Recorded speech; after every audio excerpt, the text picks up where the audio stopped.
Welcome to Buckets Live, brought to you by BetMGM, the king of sportsbooks. My name is Matt Moore. I'm the senior NBA writer for the Action Network. I'm joined by Albert Wynn. He's the Analytics Capper. You can find him on Twitter in the Action Network app at Analytics Capper. Also joined by Michael Fiddle. You can find him on Twitter in the Action Network app at Fiddle's Picks. Absolutely phenomenal to have these two guys on. I'm excited. This is the first show these two have done together. Similar approaches to betting, similar looks at the market. It's going to be absolutely terrific. I'm excited to get into all sorts of stuff with them. We'll talk Pacers Knicks after the Pacers obliteration of the New York Knicks, the very, very injured New York Knicks in game 4, series tied 2-2. Where's the value on this series as we head back to New York for a final 2 out of 3 contest? We'll break that down. We'll talk about where the market is at. Fiddle's got some information on exactly why we're seeing such sharp action lately on series prices, which is pretty cool. Also, we're going to talk about Wolves versus Nuggets tonight, and we've got a little head-to-head action here as I'm up against one of our panelists here on Best Bets. We'll talk about that.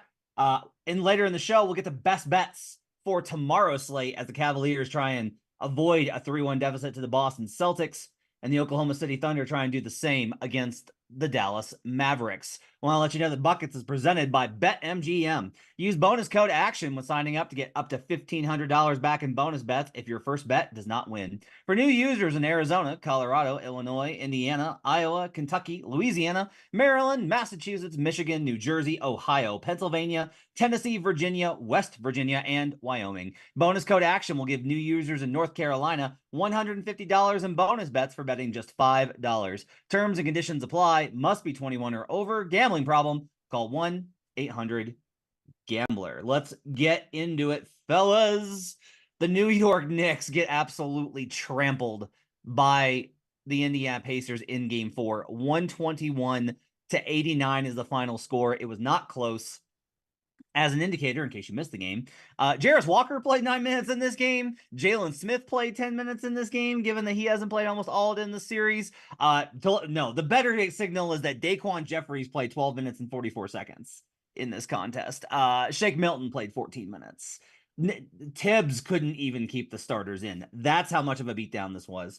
Look, the Knicks are gassed. They are completely out of gas. They are too injured. They're missing Mitchell Robinson, Julius Randle, and OG Anunoby. Those three have basically, for a team that only runs 7 deep anyway, have left them absolutely decimated. Jalen Brunson's on a bad foot. That's pretty evident. Now, I want to stress here that I'm of the belief that you have to do both here. You can't just be like, well, the Knicks were injured. Okay, the Knicks get a pass, they're super injured. You still got to beat them. And the Pacers didn't take a vote. They didn't pay a check for the Knicks to be this injured. You play who's in front of you. And the Pacers have been really impressive in the last 2 games. I know that last game was really competitive, but look, the Knicks are a tough team that tries really hard. And today the Pacers played with the kind of effort and energy you need in order to get back into a series 2-2 and really demoralize the opponent.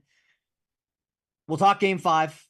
We'll talk series price. Let's start with game 5. Fiddles, where is this market at and where did it start at? What are we seeing as the game price for game 5 opens?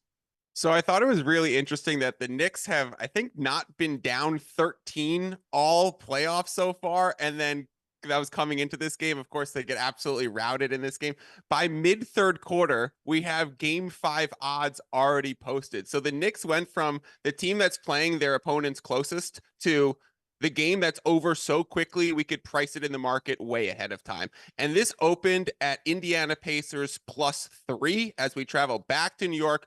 We priced in the home court advantage. So what the market is saying is Indiana Pacers are the better team, clearly the healthier team, the more talented team, but the Knicks are still going to have home court advantage, and that's worth about 4.5 points when you're in Madison Square Garden. So we get a Knicks -3, which immediately starts seeing Pacers action. They said during the game that OG Anunoby was expected to still be out on Tuesday. They made mention yesterday, I think it was Woj, who said that reporting was that OG hasn't seen enough improvement to necessarily even be ready for Tuesday's action, which would be this game 5. So I think quick response in the market to pick up Pacers +3, potentially plus money lines, because OG is likely going to remain out and Pacers just looked dominant.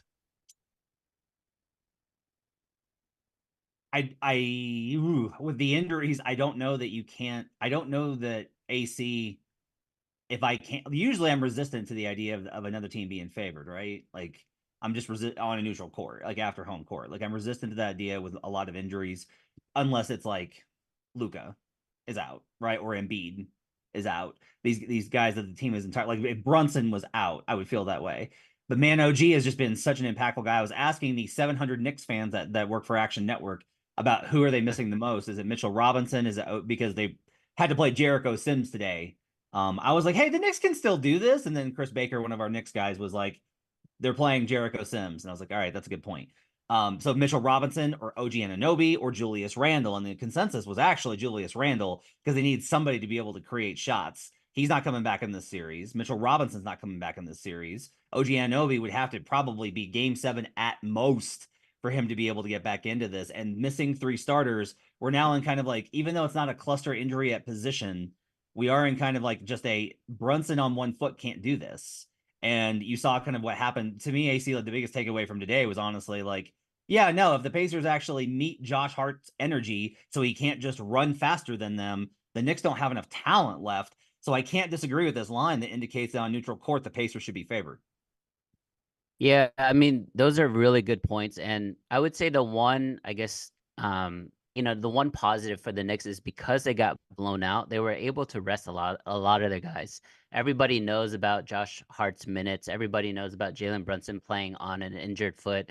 But Josh Hart at the end of the day only played 24 minutes, basically half of a game for him, right? So there's going to be some value here for the Knicks. I'm not sure what I'm going to look at for game 5.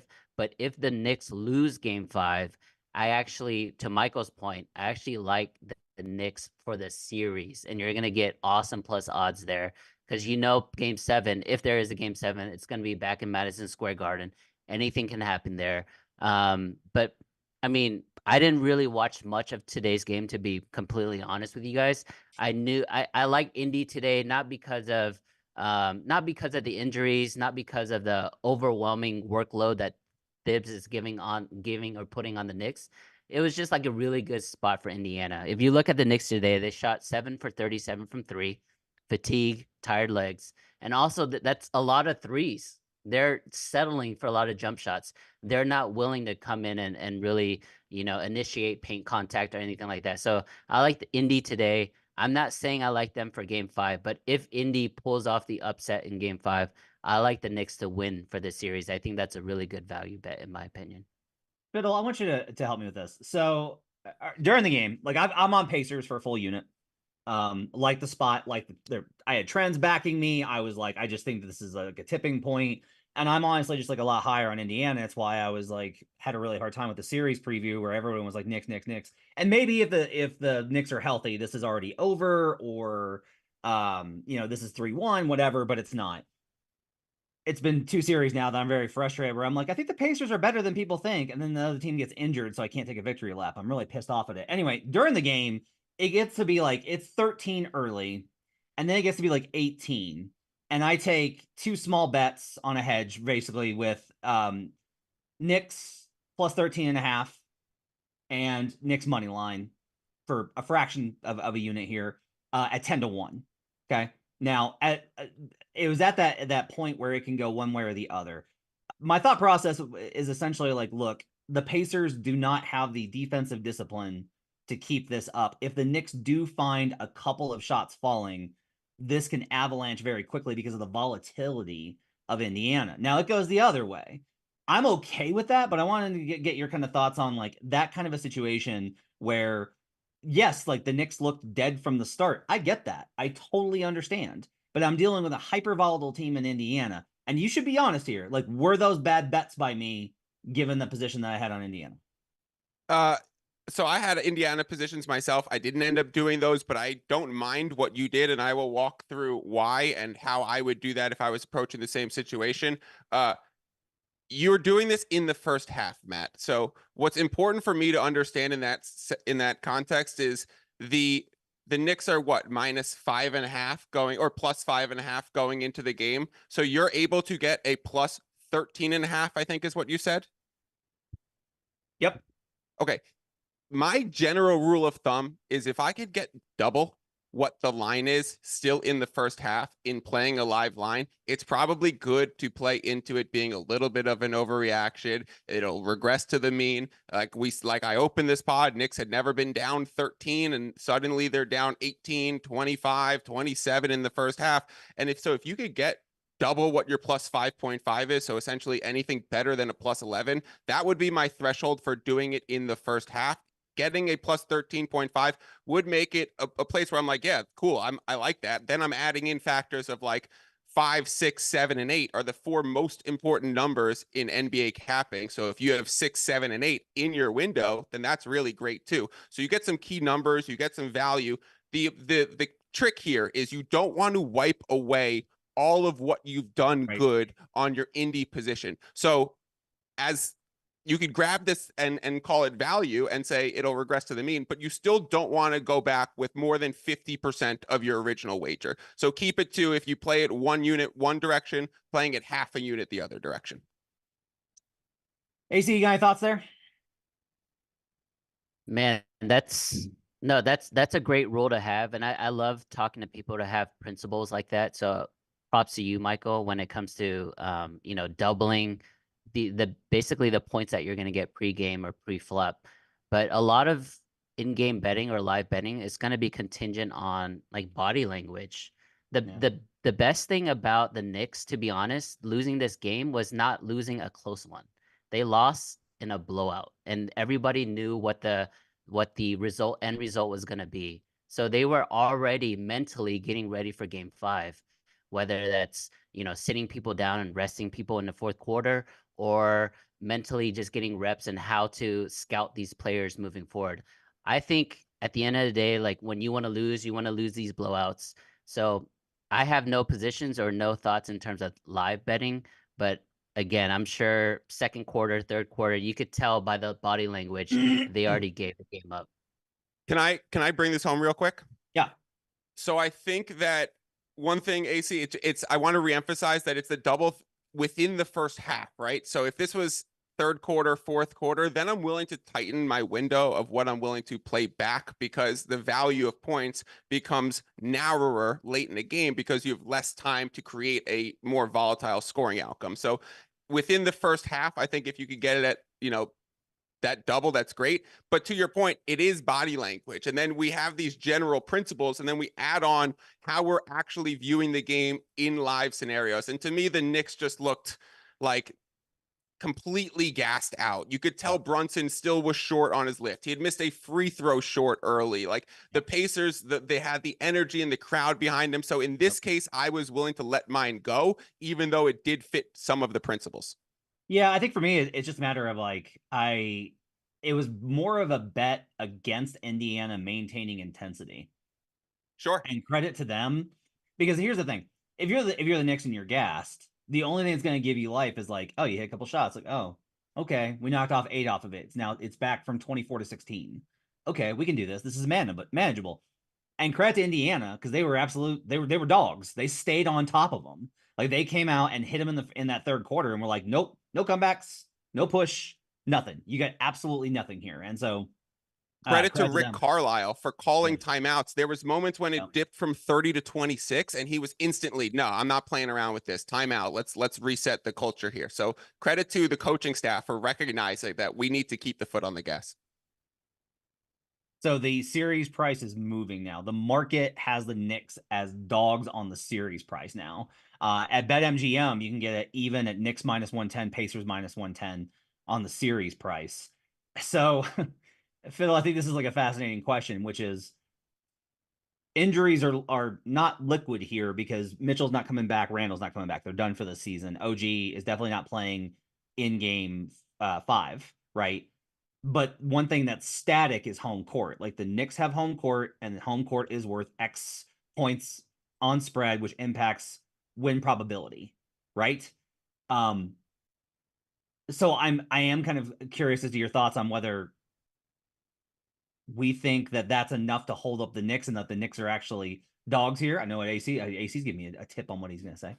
But I am curious as to how we kind of evaluate this market, given that if we're like, all right, the Pacers are better on neutral And if we do the swings of probability, right, of like that encompasses all of the probabilities of them winning by X, Y, or Z into that, what kind of the outcome here should be, or what we think the outcome should be. Where do we find value on Knicks Pacers on the series spread line? If you're in the chat, hit me with a like button and let me know what you think the series price should be on Knicks Pacers.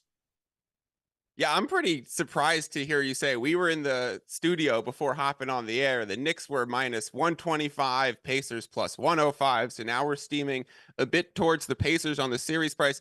To me, it's probably a bit of a overreaction here. If you're going to want the Pacers on a series value, you might as well take them game 5 money line and get plus money instead of waiting a week at minus odds, because you're going to assume that they're going to get the job done at home for game 6. So you might as well just play into taking plus money on the road. I do think that this particular one, there's been some really sharp action on Pacers in the series after game 2, right when they were returning home for game 3 and OG was going to be out. There was a ton of sharp action that came in on the Pacers series. So potentially giving the Knicks a better price now might just be these books trying to readjust their handle and say, can we invite some Knicks backers, because we got kind of crushed with Pacers series price and then Pacers winning 2 in a row. That's smart. All right, AC, let me know, what do you think on this series? I think it's a clear overreaction to game 2. At the end of the day, this is a 2-2 series. The home court is still with the Knicks. I know we can talk about injuries, but the Knicks have been injured all postseason. There hasn't been Julius. Boyan's been out. He hasn't been mentioned at all, but he's a very integral part, especially late in the season. There's so many, I lose track. Yeah, half their top 8 is out. So I understand and appreciate how much they're missing. But at the end of the day, have we seen the Pacers close a fourth quarter out in a chaotic atmosphere? We have not. So until they prove me wrong, I'm going to be on the Knicks, because I like the Knicks having game 5 and game 7 at Madison Square Garden. Yeah, I think my struggle here is Fiddle from a team profile perspective, right? Because I kind of carry a lot of this, and like that goes into a lot of my second round betting is like, what's the profile of this team? And I wind up with the Pacers. That first round was perfect because I was like, oh, the Bucks are definitely winning game 5. The Bucks are definitely winning game 5. And everybody's like, but Dame and Giannis are out. I was like, even better. I was like, that's fantastic. Give me Bucks all day. And then I was like, Dame's coming back. I was like, great. Give me Pacers in game 6. That's awesome. Like, I want the Pacers at home for a volatile team at home. The counter I would actually suggest here to AC, though, is I would say, I think I'm probably going to like Pacers on the road in game 7. I know that sounds crazy. I understand the history of game 7 teams at home. Like, we've covered them extensively. However, game 7s are shot variance games. That's why they bend towards home teams, because they're shot variance teams. Which set of shooters with OG Anunoby maybe possibly out do I like better? And the answer is like, I want the Pacers. Like, I want Tyrese Halliburton. I want TJ McConnell. I want Miles Turner. I want Pascal Siakam. I want Nembhard. I want Nesmith. I want TJ McConnell. Did I say him? I'll say him again. TJ McConnell. I want Obi Toppin. I want all those guys, right? Versus like, boy, I sure hope Dante DiVincenzo stays Klay Thompson and that Josh Hart shoots 45% from 3. Like, that's very worrisome for me. Albert just said Alec Burks has entered the chat. So that's where I think this gets tough is I like the Pacers, but I don't necessarily think I need game 5 to get there. I understand that's the lesser probability move, though. I will say that game 5 is really fascinating, though, in that, the Pacers have an opportunity here to really get an edge. The problem is just like, I don't want the Pacers when they have like a real opportunity to get an edge. I want the Pacers when it's handed to them. It's like, well, okay, this is a good spot. I only want them in good spots. And I don't know that game 5 in a desperation win or go home is a good spot for them. And that's what I think makes this really tough here. Yeah, that definitely makes sense given the pricing too, right? If you play the series line, you do have the insurance that they get game 7 and that they're generally going to be a closer to 50-50 chance in games 5 and 7, and then a 75+% chance in game 6. So that's really where that baked in minus 110 comes in on a Pacers series. But I would flip the question when we're trying to figure out the Pacers is like, how can we still figure out this Knicks team? Tibbs is coming out being asked about his bench, and Tibbs is responding going, my bench is my starters, right? Because he's down everybody at this point. It's not one injury, it's a cumulative. It's even Brunson, and it's even the running out of the gas of DiVincenzo and Hart inevitably. So it's the Pacers are the perfect team that you want to blitz a team that is injured and is going to be gassed out, right? If you want to design an offense that is going to expose the flaws of a team that has lack of depth and lack of offensive firepower, you would meet them with pace. So the Indiana Pacers, pun intended, most fitting name in the NBA besides potentially the Wolves. Maybe that's a debate we can have. But yeah, to me, it's a clear Pacers. I prefer to just play it game to game over series if I liked the Pacers side, and I do, and I will be, and I already bet them plus 2.5. Home favorites, which the Knicks are for right now. We'll see if this closes. They're tied 2-2 after losing 2 on the road after the first round. 21-13 straight up. So they win these games for the most part.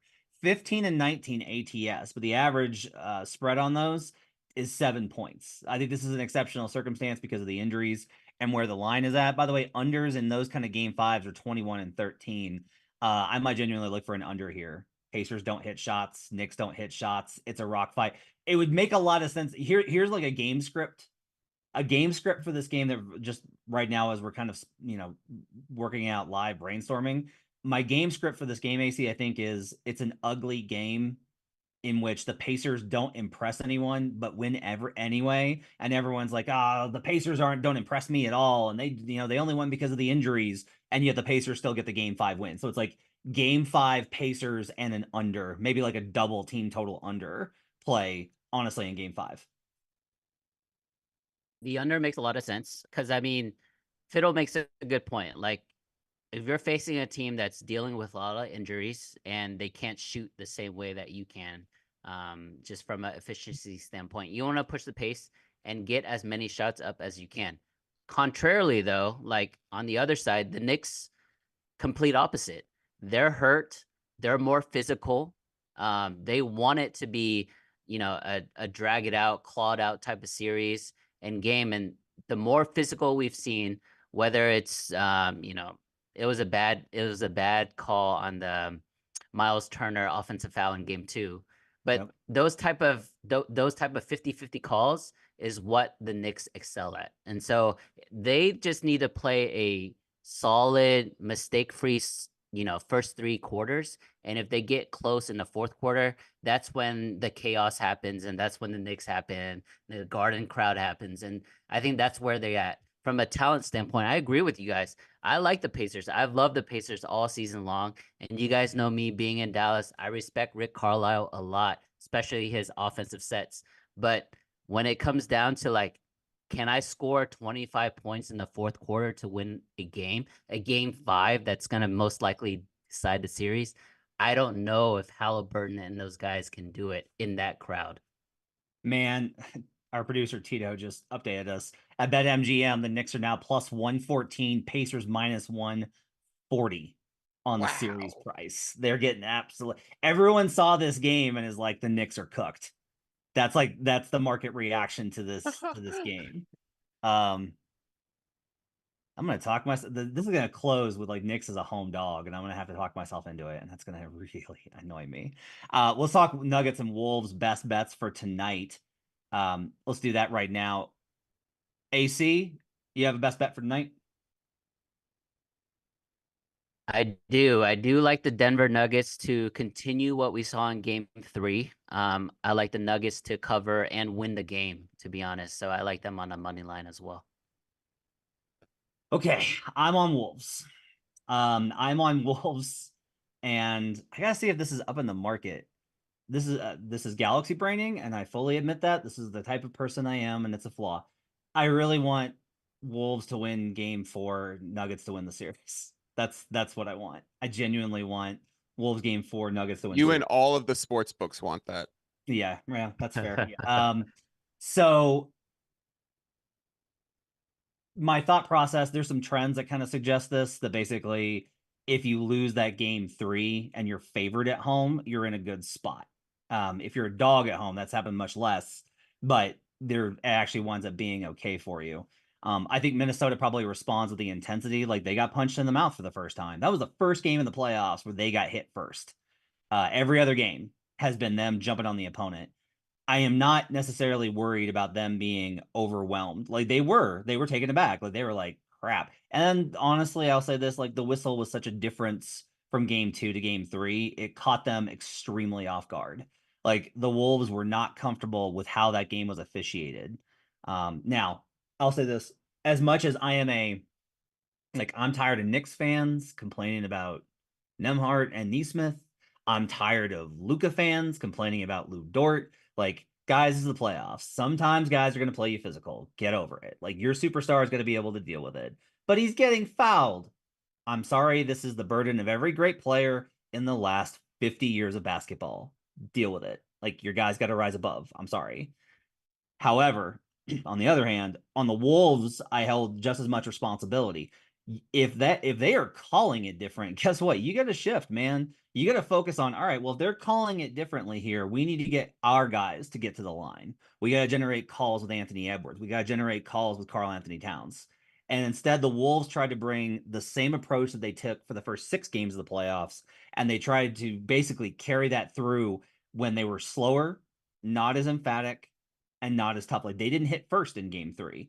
I think they probably, I'll say this, I don't think they hit first. I think both teams hit at the same time. This could be an absolute freaking classic tonight because I think you're going to get the best from both teams. I think the Nuggets are finally off the mat and have stopped feeling sorry for themselves and actually decide to go play basketball. And I think the Wolves are in a spot where they are focused enough to respond to this. Like if nothing else, I know I'm getting something better from Anthony Edwards. AC, you think this is a monster Joker game tonight? I do. I mean, people are questioning his legacy, which is ludicrous. The guy is one of the best players ever already, 3-time MVP, Finals MVP, and he hasn't had the same type of impact from a numbers perspective on this series, but he's doing a lot from just a non-numbers, right? Like stuff that you can't quantify. But I think tonight is when we see the 40-point triple-double type of Jokic. And Matt, you can vouch for me on this. Gobert kind of understood how to defend him early on in his career, but the last 4 to 5 years, Jokic has figured it out, and I think Jokic is really gonna be a lot more aggressive. I think a great anomaly or a great similarity comparison is when Luka went back to Game 5 against the Clippers, and the entire, I think it was TNT, the broadcast was like, "Oh my gosh, Luka is playing so much quicker. He's not allowing the defense to react. He's going fast." I think we're gonna see similar type things from Jokic tonight. Not that he's gonna be a lot quicker, but I think he's gonna be a lot more aggressive. Knowing that Jamal just had a great game is now on him to have a good game scoring wise. I think you're muted, Matt.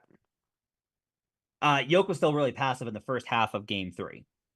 He was much better defensively. He really got out on the hedge and was able to contain Anthony Edwards at the level. And you could tell that Ant was very taken aback by that because he's blown by him so much this season. And that really frustrated him. He was really good defensively. I think he had like 6 stocks in that game, and which I don't think enough people talked about. Then in the second half, after what the Nuggets did, this is a little bit of X's and O's.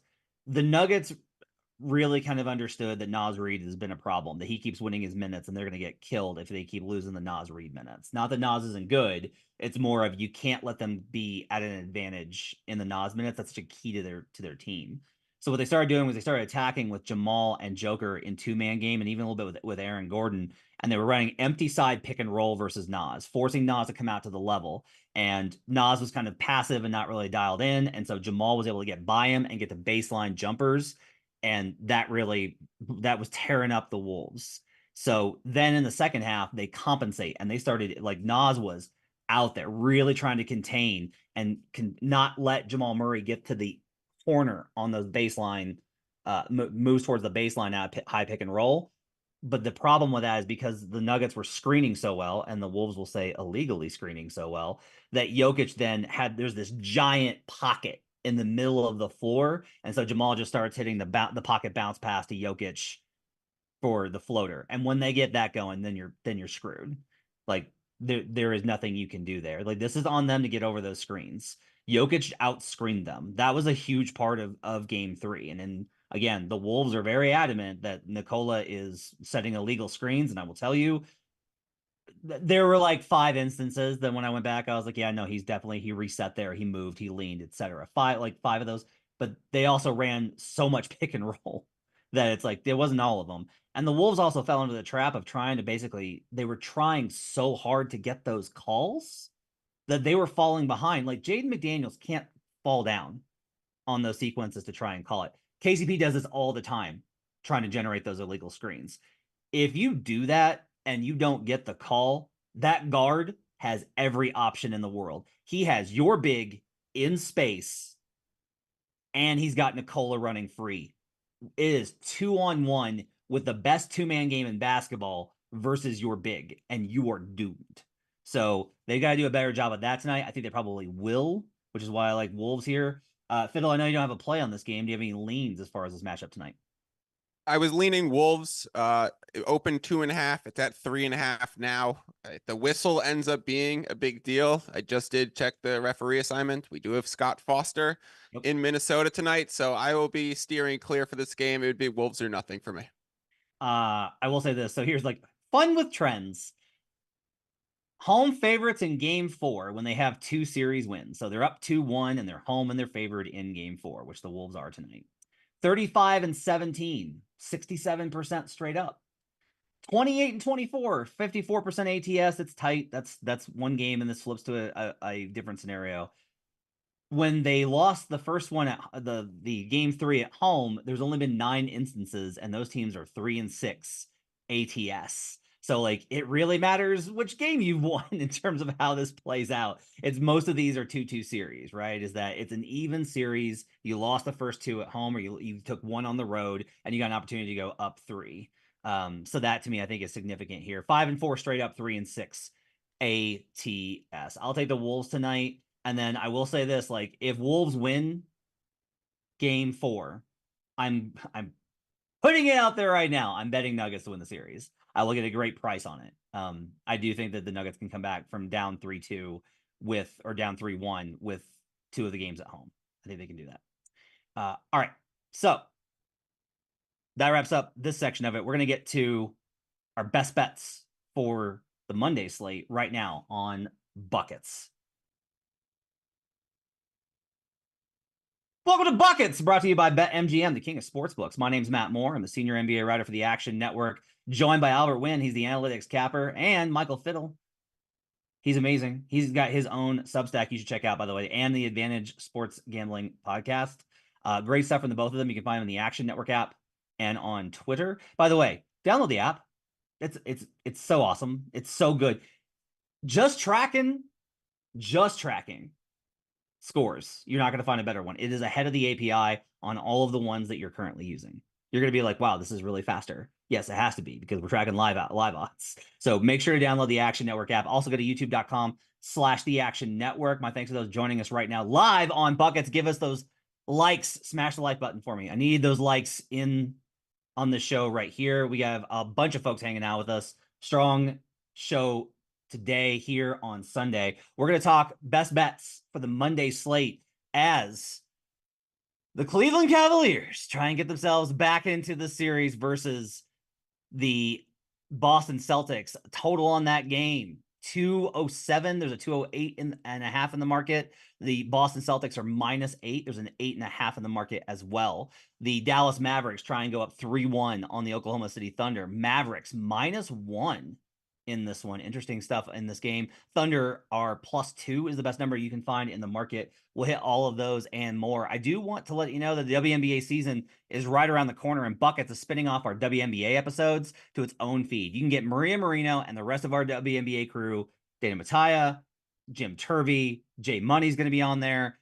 Check that out. The first episode's out now. More are released every Tuesday and Friday morning. There's a link in the episode description to subscribe, so make sure to check that out. Go subscribe to Buckets right now. Today's show is brought to you by BetMGM. Use bonus code ACTION when signing up to get $1,500 back in bonus bets if your first bet does not win. For new users in Arizona, Colorado, Illinois, Indiana, Iowa, Kentucky, Louisiana, Maryland, Massachusetts, Michigan, New Jersey, Ohio, Pennsylvania, Tennessee, Virginia, West Virginia, and Wyoming. Bonus code ACTION will give new users in North Carolina $150 in bonus bets for betting just $5. Terms and conditions apply. Must be 21 or older. Gambling problem. Call 1-800-GAMBLER. We're going to talk about some series prices. We're going to talk about whether or not the Thunder are sunk or not. But first, we're going to do best bets, and I need those from the both of you. Albert Wynn, the analytics capper. What's your best bet for Monday in the NBA playoffs? This is gross, but Matt, you know I like gross plays. Give me the Boston Celtics, Cleveland Cavaliers under 208 or 207.5, depending on the market. All right. Michael Fiddle, I know you got something strong for me. What do you got for Monday? Oklahoma City is not sunk. Give me +2 on the Thunder, +112 on the money line, and I will even alt spread it to -5 for +205 odds. So Fiddle does this, like he's an advocate of selling points, but I will say that it's rare that he gets this aggressive because he is. Is it fair to say you're choosy about these spots? Very, and to go through the zero is particularly rare. All right, I'm taking Cavs +8, and I'm on the under in Mavs Thunder 214.5. Let's start with OKC versus the Dallas Mavericks, because Fiddle was already like in this kind of spot, and I was interested to see what his reaction. I knew kind of where he was leaning, and I need him to be able to talk me through this. First though, Fiddle, I want to give you the floor for just a second. We've talked consistently on the show about how sharp series prices are. Like it's been tough in these streets on series prices. Every show that Brandon and I have done, all 1, 2, 8, 12 of them. All 12 of them, we've been like, God, this is a really sharp line. And you believe you have the answer for why we've seen a lot sharper lines in the series prices this season. Yeah, so you always have to evolve as the gambling market evolves. And we have to wonder what things are new, what's changing, what policies are different this year, what's happening at the highest level of the people who are really market movers, who are moving like, Matt, I'm talking mid-5 figures on a series bet. So what I've noticed, and in some conversations off air and on the phone yesterday with somebody pretty sharp, they told me that this year, in terms if you're really moving some serious money, that series prices have allowed by far the highest limits, and it's something different from previous years. And game-to-game limits have gone down while series limits have gone up. So why are the books doing this, and how are bettors playing into it? It's very, very interesting. Why the books are doing it is something that fascinates me, and I think it's absolutely genius.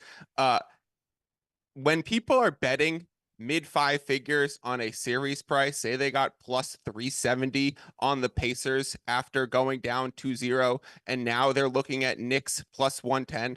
They are, of course, going to hedge, even though it's not always the best EV thing to do. When you are moving a kind of handle that makes massive difference, where you could buy a car after your hedge, you're still going to initiate the hedge. So what the books have done is said, okay, we know our biggest bettors are eventually going to hedge if they get their series price right. So allow them to bet these massive amounts on series prices, and the people who get their position right are inevitably going to hedge, and the people who get their position wrong, like the people who wanted to double down on the Knicks early in the series or after going up 1-0 or even after going up 2-0 and willing to pay a steep price, those people are end up either going to get caught chasing, or they're just going to pay double vig by hedging off. So what the book has done is said, if we allow the biggest money moves in the series market, and we keep that market up throughout the entire series, and we approach game to games in a smaller context,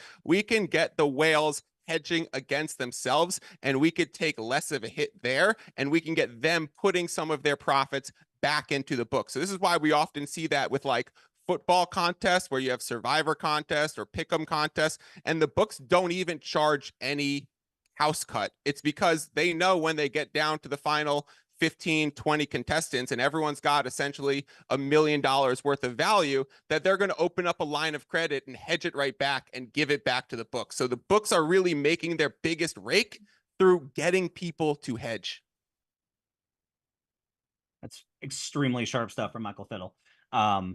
it's really fascinating to see kind of like the limits increasing on those markets in particular. It shows you kind of the evolution of these markets as time has gone by, which is great for, for opening up that market, but it also makes it way tougher for those of us that have Yeah, been betting that's in the why season. on buckets we've been less apt to say go attack this series price because it has Yeah. huge value. That's been the swing. Kind of advanced bettors previously used to attack game to game markets because they had the same limits and then you could roll it over. Now the limit's 10x higher on the series price as opposed to the game. I could go over why I like OKC, however, though. I know I left that part out.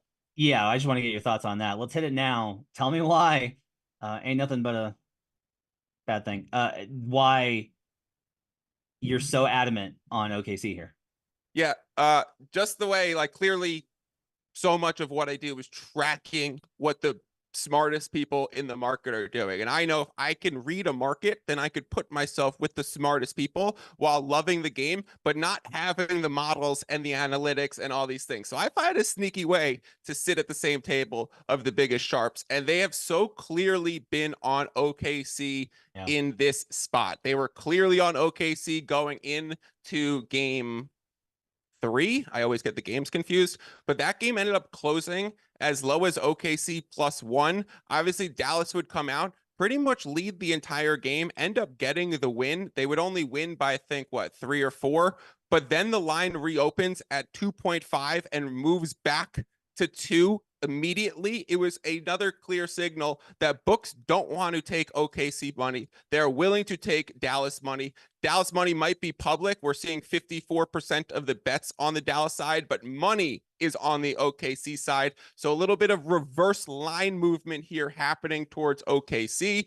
And then very rare for me to be willing to move through the 0 because 0 is not an NBA number and you're kind of paying for it in alt spreads. You can't tie in the NBA. So moving between -1 and +1 is 2 digits on a number scale, but it's 1 point of NBA line movement. It's rare that I'll move through the 0 and be willing to forego some of that value, but in the playoffs, over 65% of the games so far have been 10+ point victories. We've talked about more blowouts in the playoffs. That's a staggeringly high number. So I'm willing to sell a little bit and play into that and say, I'll say OKC -5. I think eventually they're going to hit their shots and eventually Mr. PJ Washington is going to slow down his flamethrower. This line opened -2.5 for the Dallas Mavericks, and it's now down to -1 at some points in the market. Fiddle mentioned this. We are tracking sharp action in the Action Network app. We've got actually 56% of the tickets on Dallas and 52% of the money coming in on OKC. So we are seeing that kind of differential there. And historically, that's been a pretty good spot to go ahead and track here. My counter argument would be based off of this, which is if you are on the road and you have one series win in game 4 and you're a dog, this is kind of my thing, is the market has been very accurate in these spots that the right team is favored. And so if OKC was favored here and maybe they close as a favorite, who knows? But if OKC was favored here, I would genuinely feel a little bit different because I'm somebody who does trust the market. Like Brandon would tell you, like, that's insane. Like you should try and reject the notion of the market. Teams in OKC's spot where they're got one win and they're road dogs going to game 4, 16 and 31 straight up since 2003. That's 34% straight up. Spread obviously going to be a little bit better. It's 21 and 26, 45%. So like that's just over clearance if you're betting on Dallas for profitability. Tough there. The seed I think does matter here because this is a higher seed here in terms of being the 1 seed. That does kind of reflect a little bit. Albert, I'm very curious as your thoughts as somebody that lives in Dallas, that follows the Mavericks closely. I am of the opinion of I have my own thoughts on the series price, and I'll tell you where I'm at on that in a second. But what do you think about this matchup? What do you think about this game and where the series is headed? So I agree with Fiddle when it comes to the spot. I think it's 100% an OKC spot. The issue is when it comes to coin flip endings, when it's within 2 possessions, that's what I define as coin flip endings. You just never know, right? Because it's going to come down to a 3-pointer here or a free throw here. So it's hard to say that there's an edge for OKC, even though I agree with Fiddle. The spot here is OKC. The counter to your point is Luka hasn't really had a great game yet. He might be injured. Dort is amazing. I'm a big Lou Dort fan. He hit some big threes along with his elite defense. And I think he's going to continue that. I think it's easier to play his type of defense than expect Luka to score 45 and have a triple double, right? But with that said, for the series, Luka, let's see, he shot 1 for 8 from three in game one, 5 for 8, which was great in game two, and then bad again, 1 for 4. Maybe he has this on off alternate, pattern going on. If he has a hot 3-point shooting game, which is feasible because he's going to settle for a lot of threes. He's hurt. He's not as quick. He's not explosive. He's going to shoot at least 5 threes. So if he hits 3 to 4 of those, I think this is going to swing towards Dallas. So for me, as a bettor who try to find spots throughout the season, throughout the playoff series, currently right now, I don't have any action on this, even though I know from a money movement, line movement point of view, it is an OKC spot. Okay, I want to talk on one. Jay Money and I went back and forth on Friday. One, I just want to remind everybody, I love Jay Money. He's been awesome for us. He's terrific. He's great content. You should follow him. I go back and forth with guys on the content because it's good for the content. But he and I argued about like the impact of size. My argument was specifically about game 2, was about how that game they didn't have a size advantage. I'm not going to sit up here and say like OKC is not a size disadvantage. And in game 3, exactly what Jay said would happen happened. The Mavericks killed them on points in the paint. They were, I think, +8 or +12, one or the other in that game. Gafford and more lively, was absolutely phenomenal and killed them on offensive rebounds. They destroyed them on the glass. Like, Jay was absolutely right. And if you were under the impression that I was like, it's not going to happen in the future, then I was wrong. The reason I kind of lean towards Mavs in the series, Fiddle, is I think that the Thunder lost 2 coin flip games. I think both of those games could have gone absolutely either way, and they got hit with, sometimes in sports, PJ Washington becomes a 70% 3-point shooter. And so now, like, if we script out the series and we go like, all right, Shea's going to win them 2 games, Luka's going to win them 2 games, and then the other two wins either side are going to get is going to be decided by coin flips. Dallas has already got 2 in the bank. And so I think Luka can get them 2. I don't know. He's so banged up, AC, that I'm not sure that he can do that. I do think Kyrie Irving can win them 1 because he's been absolutely sensational. So I kind of feel like there is 1 Luka game left and then 1 defense/Kyrie game left. And that gets me to a formula of OKC losing, because that gets Dallas to 4, especially with the ability to close this thing out at home. I am not in a position where at BetMGM right now you can get Mavericks -225, Thunder +180, Mavs in 6 is -110, Thunder in 6 in plus or in 7, or to win the series is -110. Even there, there's probably low value on Mavericks. I'm not going to bet it. I think this series is entirely shot variance, so that's what's tough about it. We talked about that in the preview. This series is shot variance. That's what it is. Like, the Mavericks, PJ Washington made shots. The Thunder missed open looks. And like, Mavericks defense on the interior was great. This is the second series where the Mavericks have said, we're going to collapse everything down. And we're going to dare you. And it didn't work in game 1. And then the rotations got a little bit better. Like, I don't think the Mavs are doing a lot on the perimeter. This is mostly just OKC missing shots. But their timing is getting better, where the challenges are getting a little bit better. And their personnel targeting in particular is really good. They're not letting Isaiah Joe shoot 10 times and he's missing.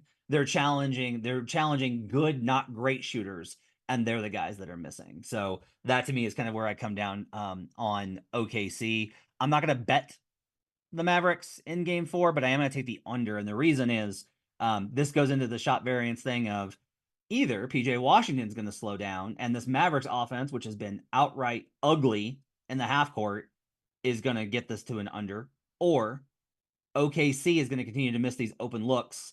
And the work that they've done in figuring out Shai Gilgeous-Alexander, particularly in the second half, drags the Thunder down. So I'll take the under 214.5 on that one. AC, Cavs, Celtics, low number, low figure, and you got to play on the total. Give me the cap. Yeah, I like the under here. I think we're going to see a physical game. I felt like the first 3 games there was even for playoff basketball, it felt a little vanilla. You guys can challenge me or counter me if you want, but there was a lot of open shots. There was a lot of open threes, a lot of open drives. I think we finally see our first playoff type physical game here in game 4. So I like the under 207.5. It's open at 208. It's moved now to 207.5. I like it. I think Boston. I lean Boston on the side, but I like the under a lot more. Fiddle, you're on Boston. Yes, get that. Yeah, yes, I'm on Boston -8. It was a small play, but because I was so uncertain around the Jared Allen news, and that also gives me pause around the total right now. I'm just like, is he gonna play? If he plays, then I don't want to grab Boston now. I'd prefer grabbing Boston -6.5 once he's active. It's not going to get me off the Boston side, but it's going to move me through a key number. So yes, I did bet Boston -8. I would recommend doing it for a really small half unit and then being able to get back in on it later. If Jared Allen is out and then this line ends up closing at 8.5 or 9, I'll just stick with my half unit and just let it ride. That's all. I think really smart stuff there. I will say teams that have won one game in the series and lost game 3 at home. Okay, so they've already gotten one. The idea here is you are good enough to compete with the team where you took one of the games, but you lost game 3 at home. They are 37-29-1 ATS in game 4. So that trend has me on the Cavaliers along with this. Look, I don't. I have a play on the Cavaliers +2.5. That was the differential that Brandon and I came down on. Was Brandon laid -390 for Knicks or for Celtics in 6 or less, and he's on track to win this. I need one more, and with that play, that's like implicitly, I think that the Cavaliers get this one, right? Because if the Celtics go up 3-1 headed home, it's probably a wrap in a gentleman's. I just don't trust Boston. I think every single time that we get Boston in an advantageous situation, in the playoffs in particular, they get lazy. I think they get too wrapped into not believing they're awesome. Like that's the thing is I don't think this is like a hubris thing.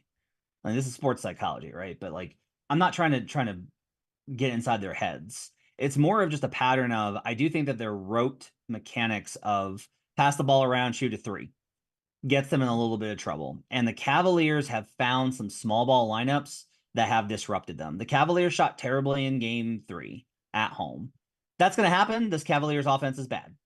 Darius Garland's in hell. Like, that's not changing. But I do think that guys like Dean Wade can hit shots. I do think guys like Max Strus can hit shots. There are guys I have confidence in to be able to get one more win out of this game, out of this series. I think that they lose in 6. So I think Brandon's going to hit, and I think I'm going to hit. But I'm willing to bet it. So I'm on Cavs +8. That's where I land. I don't. This is also like, it's a big number, man. Like, when the Boston Celtics are this big of a favorite on the road, Fiddle, I just kind of blanch at it. Like, look, it's not like I don't have them power rated highly. I do. It's just like the playoff performance against these spreads has not been good for them. Like, it is difficult, I think, to argue the past 2 seasons under Joe Mazzulla that they have been accurately rated or underrated in the market, given what we see from these away spreads for Boston. They've been overrated, right? That's what I think. Yeah. Yeah, the books have made it unplayable like in some instances, which is for me why I'll still play it very small and I'll kind of sit this one out. Otherwise, that's probably the right plays on the total if they're going to be running each other off the 3-point line and understanding it as a defense first game. But for me, this one, I mean, I think both you and Brandon's point of grabbing 6 or less at -390 or +2.5, those are both pretty sharp angles, and it'll be fixated on this game. Do Cavaliers pull it off +270 on the money line? I was on them +650 for game 2. I identified that as the right spot for them. I do think they can definitely get it done. I don't think Boston's some invincible force. I mean, they're playing Luke Cornett and Peyton Pritchard tons of minutes, so they just have a great system, and they hit their shots. And Tatum and Brown both looked phenomenal. They responded and showed up. AC, is there? I think that's a great. Go ahead. No, I mean I think that's a great point that Fiddle made. If it's a close game heading into the fourth quarter, I think this is a great opportunity to live money line the Cavs if it's a close game, right? Whether you get plus odds or close to plus odds, because we haven't seen Boston really close out a close game before in the playoffs. This iteration of the Boston Celtics. With that being said, the reason why I lean Boston on the line is because it's 100% contingent on how Boston plays. Like I don't even care about how Cleveland defends or Yeah. shoots. If Boston is on fire, they're just gonna win by 20, and we've seen that for now 24 months, right? We've seen that for 2 years straight. If they're on fire from three, they just blow teams out. So it's really contingent on Boston, and I think I just err on the side of a good shooting team is going to shoot well. I lean the under a lot more because I think Boston in a physical game can be versatile and keep Cleveland off the foul line. If there's not a lot of free throws in this game, I think the under is going to hit without question. If there's a ton of free throws, then we'll have a different discussion. So based off of that analysis, though, and given that they can shoot so well, so Brandon was on this for game, I think 2 and 3. They talked about it of the Cavaliers. I think it was game 3. Cavaliers team total under. Isn't it safer given that the game script here for an under is either the Cavaliers and Celtics get into a dogfight and they just can't get separation Correlated. and it's tight, Yep. right? Versus if Boston wins, they put up 120 and cruise and look like the super team that they can look like. And the problem there is like they get a high enough number that it doesn't matter even if the Cavs only get to 90, you might lose this. Wouldn't a Yep. safer play be on the Cavs team total under here given the cap? Yeah, probably, Matt, to be honest with you, but I'm personally only a over and a side better. I don't really touch props that much. I don't touch team totals that much. So, I maybe you're right. Like Boston can win 120 to 80 and this would hit the under, but for me I just like the under altogether just cuz that's what I'm comfortable with. All right. Fiddle, what else you got? I just think before we wrap up, it might be the best time to bet Celtics just to win the title. I mean, we've talked about how grueling the Pacers Knicks series is floating in middle land. We talked about Mavs Thunder also floating in middle land with maybe the team with home court advantage not being the more talented team according to the books. So maybe, and same with Wolves now up 2-1, and these games all might be going 7, that we might just get to a point where grabbing Celtics minus 130 right now to win the NBA title with a cakewalk to that point. And then you can use odds and lines within the book right now to understand if the Celtics reach the NBA finals, what is their projected spread, series line, opening line, and all that stuff. And I've run some of the numbers, Matt. Based on expectation right now, if the series and the conferences shook out as they are expected to, based on the odds, you would get Celtics minus 155 versus the Western Conference opponent, meaning you're going to get around a plus 140 on the other side. So if you're holding a Celtics minus 130 ticket and then get to game 1 with plus 140 on the other side, Celtics minus 6.5 in game 1 with home court advantage, and then we could wait on Kristaps Porzingis news. Is Kristaps coming back and it's 8.5? Did the other series go 7 and it's 9.5 because we're rest advantage and all these things? And now is it minus 180 for the Celtics? So I think the best option right now might be the title odds. I can't track them in the app, but I have like Celtics over Wolves. I have Celtics over Thunder. I have Celtics over Mavericks, and I have pure plays on Denver. And that's going to impact a little bit of this. What's annoying is, I mean, look, it's fair, right? Again, if you're buying high in the market, if you're buying the obvious thing, you're not going to get a good price. The Celtics are minus 550 in the conference semifinals when they haven't even wrapped their series. Going into game 4 at 2-1, they're minus 550 to win the Eastern Conference. And like that's really what we're talking about here. Is just like everything is broken Boston's way. Sixers face Knicks, so you only have to face one of those. And B is banged up. Then the Knicks pets heads fall off. Giannis gets hurt. Dame gets hurt. The Pacers get by them. I think they would have won anyway, but regardless. And now you're looking at a very likely scenario where it's either the Knicks with nothing left, with them hopping around on one foot, or it's the Pacers, who I will just tell you, like, I can't bet Celtics minus 2.5 on that series spread fast enough. That's one matchup I hate for Indiana. The Pacers got dream bracket for round 1 and 2, and then a disaster for round 3. Well, I mean, there's no, I don't even know it's like a disaster, because it's like, You've like, got that to the makes it sound Eastern like a Conference matchup. Finals, right? Yeah, So it's just like they're just going. The big problem with Indiana is if you have a defensive first team, they will just outrun you. If you are an offensive only team, they will just outpace you. If you are a balanced team, you are screwed. right. The Pacers are screwed because the Pacers can't do both.